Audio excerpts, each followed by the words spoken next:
हम किसी चीज़ को टच करते हैं, वो हॉट ऑब्जेक्ट हो, कोल्ड ऑब्जेक्ट हो, या किसी तरह का पेन है, तो किस तरह से हमारे ब्रेन तक मैसेज जाता है, इसको हम लोगों को आज के वीडियो में समझना है।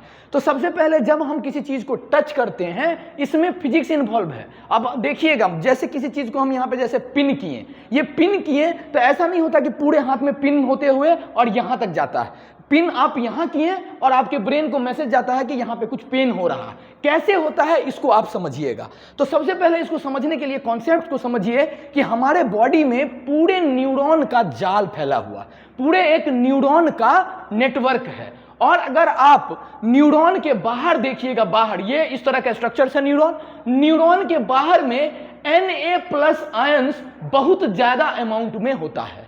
तो हमारे न्यूरॉन के बाहर में पॉजिटिव चार्ज हो जाता है।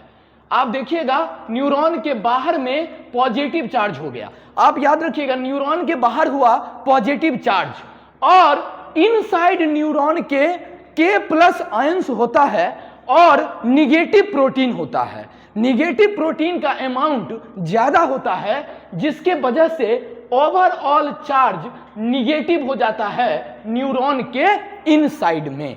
इस कॉन्सेप्ट को आप समझ गए हैं कि न्यूरॉन के बाहर में जो चार्ज हुआ वो पॉजिटिव है और न्यूरॉन के अंदर में जो चार्ज है वो निगेटिव है। अब हम जब किसी चीज को टच करते हैं तो आयंस परमिएबिलिटी चेंज होता है, और जो हम लोगों का स्टिम्यूली है उस सब का समेशन होकर के इस पॉइंट पर आता है। और जैसे ही इस पॉइंट पर आता है, यहां पर मान लीजिए हम इसको डिफरेंट पार्ट में बांट लिए हैं और डिफरेंट गेट बना दिए हैं। तो यहां पर सोडियम गेट होता है जो ओपन हो जाता है। इसके ओपन होने से सोडियम अंदर आ जाता है।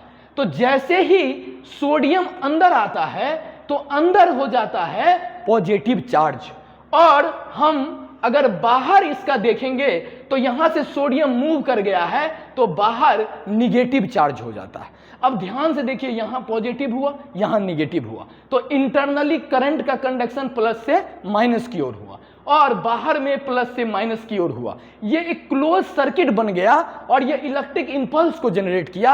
अब इस पॉइंट से ये करंट यहां पहुंच गया।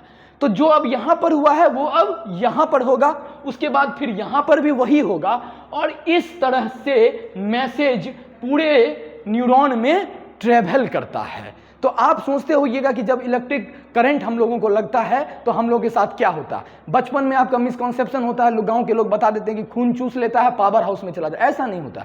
ये आप देखिएगा न्यूरॉन, तो न्यूरॉन एकदम लो कंडक्टिंग इलेक्ट्रिसिटी जैसा ही है, एकदम लो कंडक्ट कर सकता है इलेक्ट्रिसिटी को, और वो भी कितना मिली वोल्ट में कर सकता है। 10 मिली वोल्ट या 70 मिली वोल्ट, एकदम मिली वोल्ट में कर सकता है। लेकिन जब हम इसको सप्लाई कर देते हैं 220 वोल्ट, ये बहुत ज्यादा हो गया, और इससे क्या होता है, हमारा पूरा न्यूरॉन डैमेज हो जाता है, जिसकी वजह से डेथ हो जाता है। तो एक सर्किट इस तरह से बना, किस तरह से कंडक्शन हुआ, इसको हम लोग समझ गए हैं। फिर हम लोग नेक्स्ट वीडियो में देखेंगे।